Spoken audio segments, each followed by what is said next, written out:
Appreciate it. No.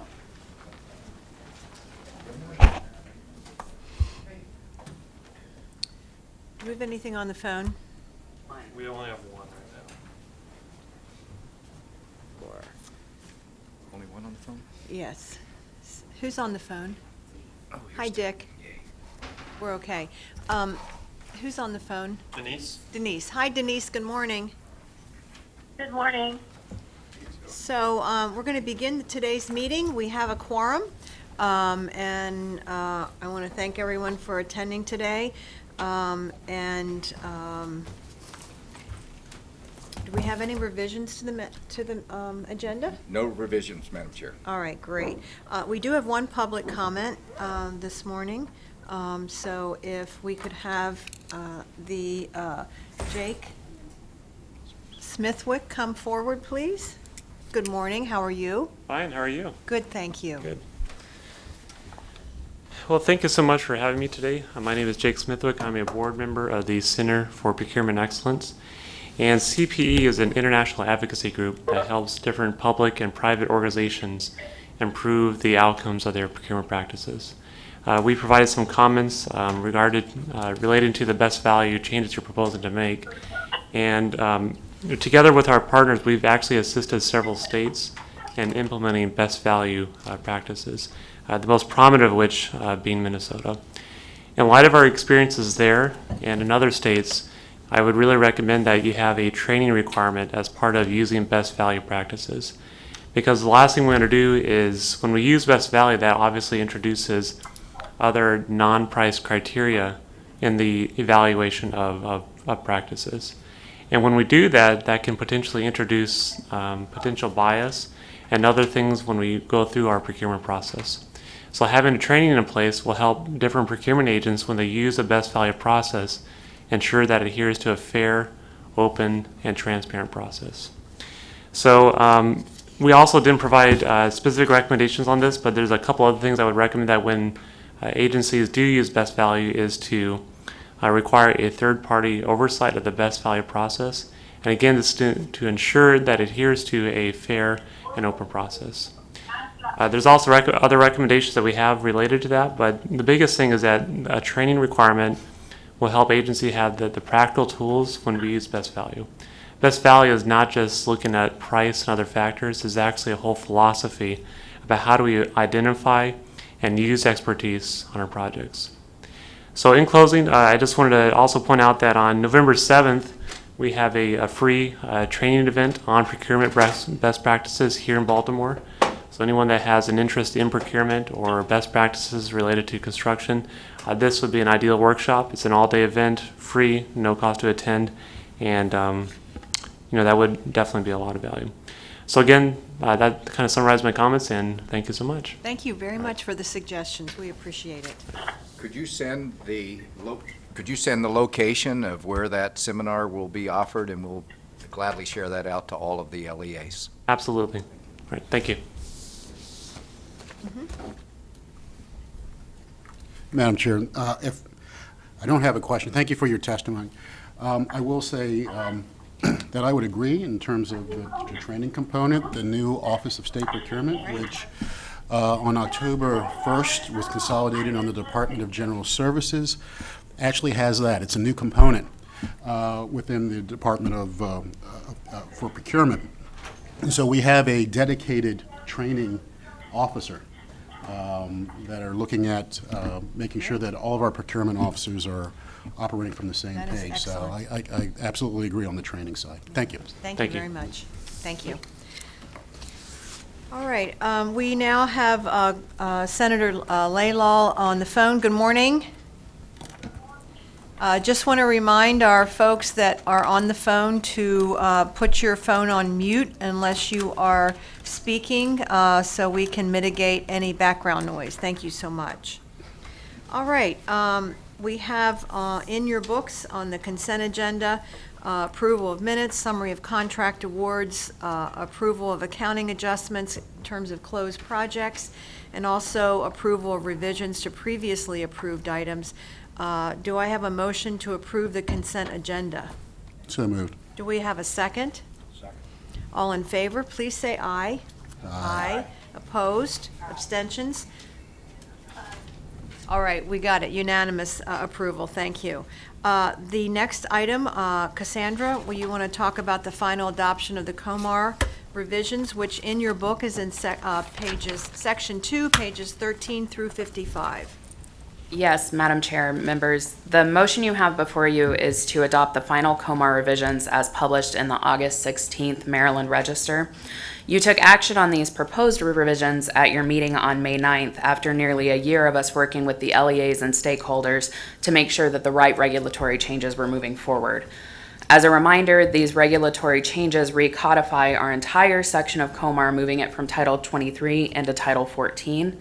You've seen these changes several times. We are asking for one non-substantive change, which you'll see right at the beginning of Section 2 on page 13. In the site selection regulation, we inadvertently retained a cross-reference to .28 when that should have been .29. Our legal counsel has reviewed this and agrees that it's a non-substantive change. Before you take action, I want to draw your attention to some public comment that we received. We received public comment from 3 LEAs and 1 nonprofit. This starts on page 22 of your material. I'd be happy to go through this point by point, but first, I just want to note that we understand that there are a few revisions that will need to be made soon, and we'll be bringing some of those back to you in future months. Revising our COMAR so that the reference to maximum gross area allowances instead refers to the gross area baselines that you recently adopted is one example of that. But because it took some time to go through this process and some of those changes were relatively recent, we weren't able to capture them in this round of revisions. We'll look into some comments that we received as we consider future revisions to the COMAR as well. For example, Carol recommended, and you can see this at the bottom of page 23, that the regulations for the sufficiency standards could be modified to make it clear that the sufficiency standards don't determine the design of a local school facility, that decision is up to the local board. That language is consistent with the recommendations of the Ed Specs work group, and we would look at including something like that in a future version of the COMAR. If these final regulations are adopted today and the recodification is done, we'll be able to make additional revisions to each regulation without having every regulation open at once. So we'll be able to take those one at a time, and those future revisions are going to be a lot easier to get done. I can go through this in more detail, but you've seen it several times. If you'd prefer, I can stand for questions. Are there any questions from to Cassandra on the COMAR revisions? So just to summarize, we're saying we're going to go with what we have out for publication. Once we get done with our funding subgroup and IAC looks at the recommendations from both work groups, we may have other revisions to make, but at this point, I think it makes sense to go forward with what we currently have. So unless there's any questions, I would stand for a motion to approve the COMAR revisions as published in the August 16, 2019 Maryland Register with non-substantive changes already presented. So moved. Do we have a second? Second. All right, all in favor, please say aye. Aye. Excellent. Any abstentions, or I think we've got unanimous there. All right, thank you very much. And we will be also coming back to some of these issues as Cassandra pointed out. The next is Section 3, and Cassandra, would you go over the Administrative Procedures Guide, which is found on pages 56 through 71? Yes, Madam Chair. Item 3 is to approve revisions to the School Safety Grant Program Administrative Procedures Guide. The IAC has received 2 applications for projects at a single school that is operated by the local Board of Education, but is located in a privately owned facility. As we were reviewing the project for eligibility, we realized that our procedures guide is silent on requests for projects that are in privately owned facilities. This program is a little bit more flexible than some of our others because of the nature of the funding and of the program itself. We're recommending some minor changes throughout the document, but the bulk of the changes that were recommended are on page 65. And that is to clearly define that projects in privately owned facilities are eligible under this program only so long as they are for movable equipment that can be retained by the LEA to be utilized elsewhere in the event of a lease termination. And I can stand for questions. I think we're looking on page 62. 62 Oh, I'm is sorry. where the major change is.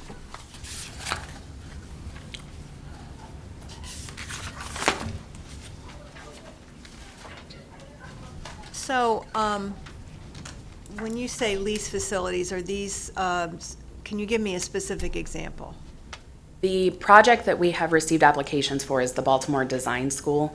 It Oh. is a program run by the school system, but they lease a facility. They do have an option in that lease to buy the facility. They have not exercised that option yet. So as long as it's movable and can be used elsewhere, we're saying that it's okay. Yes, Madam Chair. That makes sense. And I've actually been there, so I know exactly where we're talking about. Questions, Dick? Yes, Madam Chair, thank you. Can you give an example of equipment that might not be movable and therefore would be ineligible, but which might be important for this purpose? I can. Safety vestibules. Cameras. Cameras? Some safety vestibules that can be disassembled and reassembled. This LEA also uses walk-through security metal detectors, something that can be unplugged or unbolted and moved. No, I'm asking for the opposite. Oh, I'm sorry. What type of equipment might be excluded based on this language? Because it's not relocatable. Major construction that would have altered the building for safety Thank you. purposes. An HVAC system, although it's not going to be safety. Right. That would be Could something. be very few things, actually. That's what I would think, too. Yeah. Okay, thank you. All right, do we have any other questions on this item? All right, do we have a motion to approve this change? So moved. Do we have a second? Second. All right, we have a motion and a second. All in favor, please say aye. Aye. Aye. All right, it's unanimous.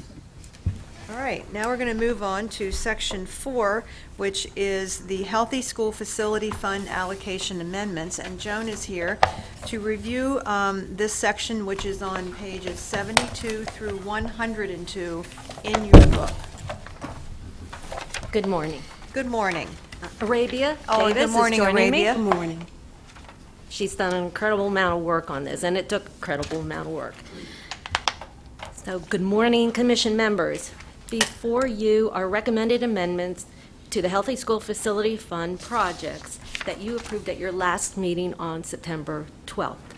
This has been a very difficult program to manage because much is based on initial, excuse me, on interpretation, and the schedule gave a very limited amount of time to do the evaluation, especially when you consider that we asked for additional material. It came in, a lot of it came in very close to the deadline for us to submit to you. So after your approval in September, we realized that there were certain inconsistencies in our determination of funding recommendations. Most notably, we had not recommended projects that were solely for adding air conditioning to gymnasiums, but we had recommended projects for air conditioning classrooms that also included air conditioning for gyms, and we did not think that that was fair. Also, additional information received allowed us to recommend the remaining two immediate life safety and environmental threat projects, since viable solutions to issues had been established. The agenda item before you identifies other projects that we recommend for adjustment, and our reasoning behind those decisions. We can address those without repeating them. We can address those if you have any questions. We feel our recommendations for modifications are necessary so that this process is fair as well as transparent. We spoke with each LEA that was affected by these adjustments, and they understand why the adjustments are being made. As described in our previous agenda item, the disparity of an immediate life safety or health environmental risk was considered first in the project selection process, followed by defined categories for air conditioning, heating, temperature regulation, indoor air quality, mold remediation, plumbing, and the presence of lead and windows. As we informed you in September, we defined high severity to be any situation that causes schools to close, such as extremely hot or cold temperatures, and lead in drinking water testing above 20 parts per billion, which is the safety threshold defined by the Maryland Department of the Environment. In the table on page 2 of the agenda item, if you turn the page, you can see a comparison of funding approved by you in September and funding recommended to you today. We are now able to recommend every project that met our top priority of high severity. The detailed pages following this item identify both the funding approved in September and the funding recommended today. Pages 3 to 11 show only the projects that are recommended to have funding adjusted, and on pages 12 to 35, separate document that identifies all of the projects submitted. If you have any questions, we stand for questions. So I just want to point out that one of the things that we talked about and were very concerned about was the South Side project. And I just want to commend all the folks that were able to rethink this and look at the options of providing air conditionings through these great units, that if we can, do this, it just makes so much sense, and we don't have to wait for the 200 and some students to have air conditioning in their building. And so this is just really a win-win for everybody. And these are great devices. I guess they're called the vertical packaged HVAC units, and we can actually reuse those units if we need to in another school setting. So I think this is just really an elegant solution, and I want to commend everybody for working together to get this done. Thank you, Madam Chair, and I really have to thank the LEAs that we had to pull things back from. They had a plan, they met with their governance, they were in agreement for the funding, but we had to concentrate on the kids in classrooms. If there could be an administrative solution, such as don't use the gym on a hot day or a cold day, then we had to take it out. And this allowed us to be able to do more kids in classrooms. These units are effective. They're not the optimum solution. We'd rather have great central HVAC systems through every school, but that comes with a major renovation or renewal of the school, and that's on the horizon. Right. So everybody recognizes that. These fit in between. I want to recognize Baltimore City. They have a lot of schools that are far out on the horizon. They developed this good interim solution that also allows exchange of air, and fresh air is important in a classroom. So it will work for now. Right.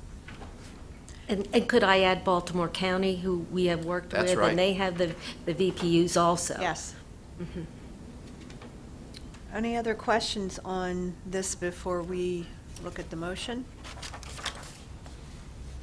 All right, can you read the motion, Joan? To approve fiscal year 2020 Healthy School Facility Fund allocation adjustments as presented, with a final total revised allocation of $30 million. All right, do we have a motion to approve? So move. Do we have a second? Second. All right, we have a motion and a second. All in favor, please say aye. Aye. Opposed?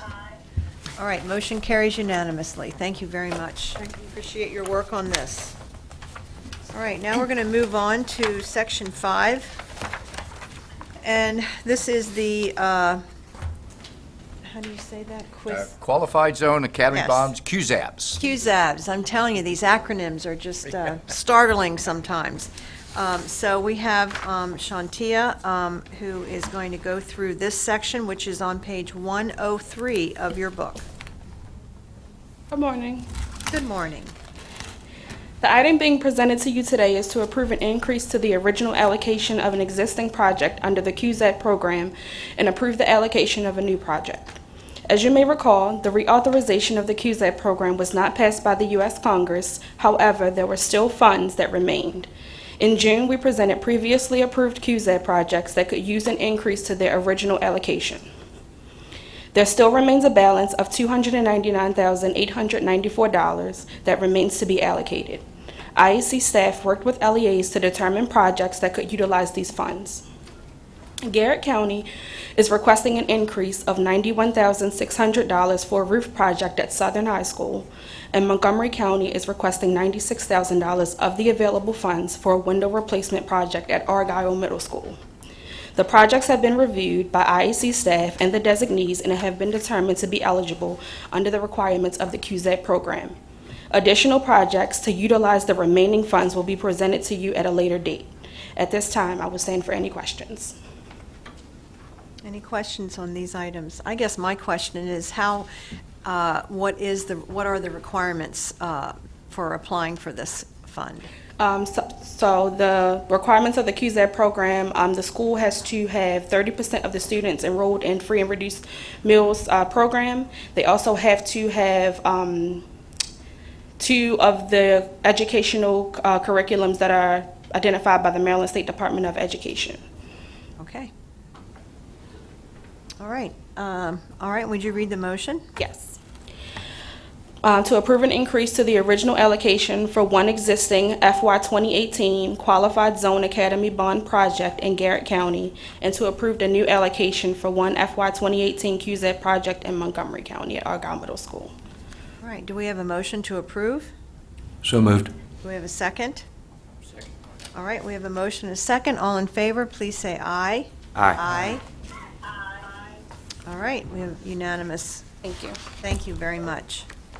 All right, now we're into section 6, change order approvals, and that's Clarence. Good to see you, Clarence. Good morning. This is pages 104 to 107. This does not require a vote. This is just information. So we have about 5 LEAs, Cecil County, Garrett County, Harford County, and Queen Anne's County that requested review of their change orders. These are change orders that are pretty much grandfathered in from the 2019 CIP and earlier. And so DGS has reviewed those change orders and found them to be eligible for state participation. And so we know that we're after 2019 CIP, due to the HB 1783 bill, we are no longer considering change orders, but the LEAs still have that opportunity for those projects that were earlier than the 2019 to request funding participation from the state. So we found that these change orders are eligible, and so we're bringing it forth to the IAC for informational purposes. This won't be the last time you see me present this information, because there's about 11 projects still in the queue that the LEAs can request participation. And so there's no more. If there's any questions. Any questions for Clarence on these change orders? Madam Dick. Chair, looking at the Harford County on page 106, Youth Benefit Elementary, just looking at these numbers for these change orders, it would appear that there might have been some conflict or some I see a settlement between Harford County and Rommel for $500,000. I see some large $300,000 deduct change for, I guess, finish work. Someone else must have done some finishing work completion. That is correct. And so in reviewing, the one that I can speak on is the settlement Howard County between Rommel. There was some vetting that they were doing with the contractor for these change orders. As the state, we opted not to participate in it because it was a settlement. It was very murky, one could say, as far as all the ins and outs. And so it's almost impossible for the state to participate in that throughout a project where there's back and forth trying to settle an issue like that. Thank you. Mm-hmm. Other questions? Thank you, Clarence. Madam Chair, if I could, and related to change orders, we'll be asking and bringing forth a recommendation that in this CIP period, the one upcoming, that you carve off 2.5% as a contingency that can be used on a differentiated basis following the chair's lead. So that if somebody does need a change order amount, an amount to make a contract go forward where they're caught short, that it gives you the option with plenty of evidence to be able to participate to help that LEA move forward if they have no other means to move forward. The old system was everybody got 2.5%. It was just an add-on to the awards. This will allow you a lot of flexibility to help those who might need the help. You can think about it later, just giving you a heads up. Thank you. All right, thank you for that suggestion. All right, and now Section 7, Jamie, want to come up and let us know how we are doing with our HVAC projects in Baltimore City, and this is found summary on page 108 and 109 in your book. Good morning, Jamie. Good morning, Madam Chair, members of the Commission. Thank you. I'm here to deliver an informational item, number 7, status report on the extra $15 million for HVAC projects for Baltimore City, and then I will stand for questions if there are some. Current project status as of now, 5 of the projects are operational, 1 is under construction, 2 are in construction procurement, 9 are in design, and 7 are in design procurement. At this time, 6 of the projects are less than a month behind. That's about 32%. 8 are on time, about 42%, and 5 are operational. That is a full 26%. In addition, I'll note that this has been a month of progress, and that a number of the projects, at least 4, are nearing the end of the design phase. And that coordination with other programs and projects continues. For example, at Commodore John Rogers, coordination with the 21st Century Schools program, and Callaway and Liberty were both being managed in coordination with Healthy School Facility Fund submissions. I'll also note, because this is October and it's a busy time for all LEAs, these projects are amongst about 91 current active projects that the LEA is managing, including projects from the CIP, 21st Century School Program, ASP, SA, as well as the Healthy School Facility Fund, in addition to hardware and software implementations at all of their schools associated with the Safe Schools grant program, as well as the metal detector installations that Director Gorel's talking about. So it's a busy month, but things are moving. Thank you, Jamie. That 91 projects, how many schools is that impacting, and what percentage of all schools is that? That is a wonderful question. I will say that I just was reviewing the 102.4 form from Baltimore City's CIP submission, and I was not able to take it to that level, but I did want to give the Commission a heads up on how things are going. Well, maybe you can let us know next time. I sure can. All right. It would be a pleasure. Other questions for Jamie on these projects and their status? Yes, Madam Chair. Jamie, what is the timeline for these projects? They all have their own individual timelines that were submitted when the projects were approved, and those are not visible on this spreadsheet. But I can make them so in the next round. I think that would be helpful. It's a good question. Yeah, I'd like to see that. And then just there are 6 projects that are less than a month behind. They're whatever their schedule is, they're apparently 1 month or less behind it. Is there any way to track the progress of those projects to see whether they can get back on schedule, or? Well, I would say that first, the designation of less than 1 month behind and on time can be murky, and this is an assessment of how we see it. So, but I can do I can try to include some additional information to make sure that everybody is comfortable with the timelines and the progress on these projects, and go from there. Madam Chair, we could ask them for what options do we have for a recovery schedule for those 6 projects? That's just all I would ask, because if a project is behind schedule, is someone taking some action to recover the time or to, at a minimum, maintain the current revised schedule. We can report back on that. Right. And I will note that in a number of cases, and because this is unique to the LEA, because we are funded design, sort of the scope and extent of the project sometimes changes. We've lost some projects, and we've added scope to some projects. So, and in fact, we're seeing the coordination with the 21st Century Schools program, which is the kind of thing that it may be that there's not a recovery, that the timeline is adjusted to a more reasonable end date. So, but we will give you a full update on that.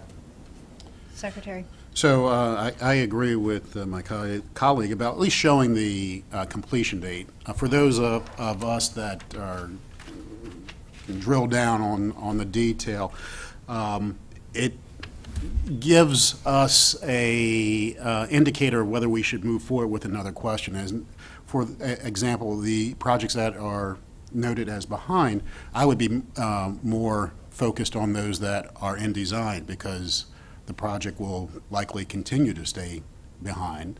And there's float in any project. It's just a matter of when these may come online, whether the using of that extra time is appropriate to push the LEA. So I thank you for all of this. It sounds like the program is a success so far, and I look forward to your next report concerning the status of the projects.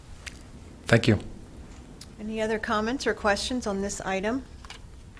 Thank you, Jamie. We appreciate that update. And then the last item we have today is Joan's going to come back up and talk about our second round of our school safety grants, and that's in section 8 of your book.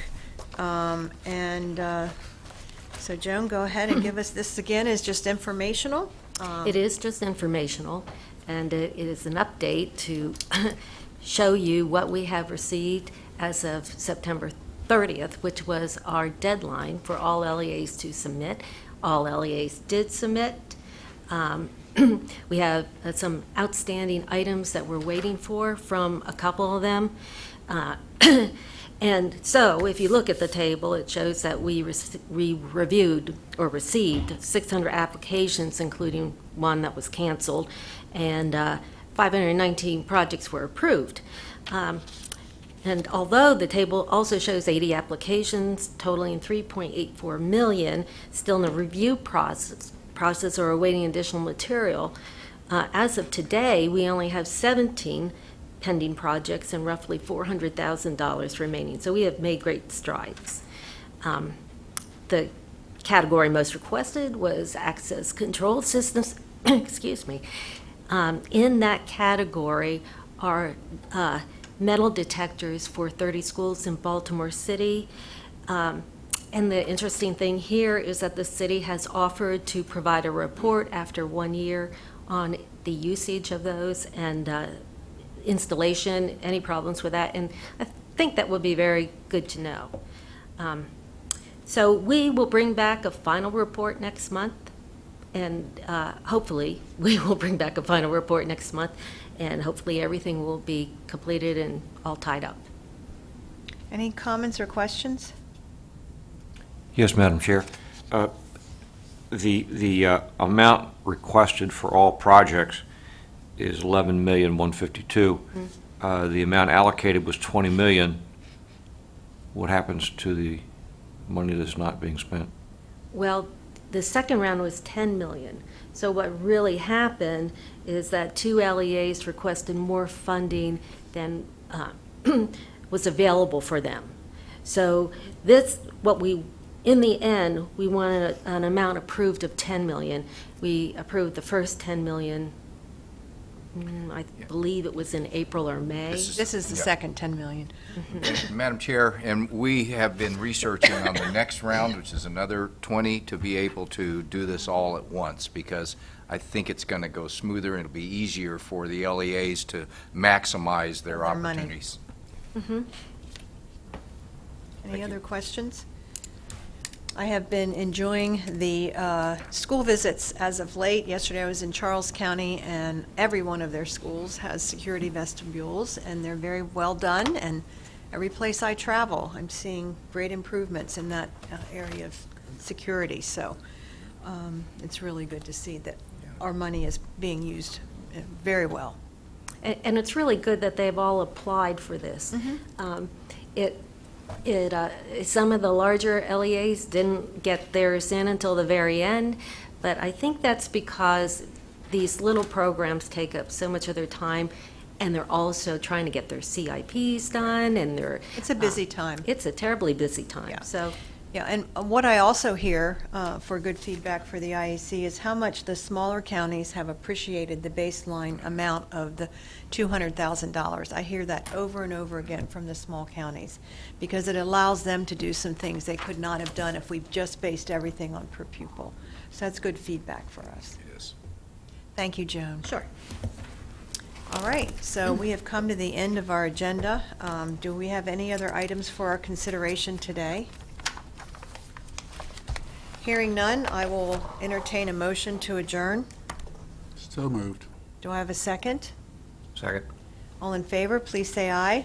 Aye. Aye. Again, never heard an opposition to that, so motion carries unanimously. Thank you all today. No for questions or today. anything. No.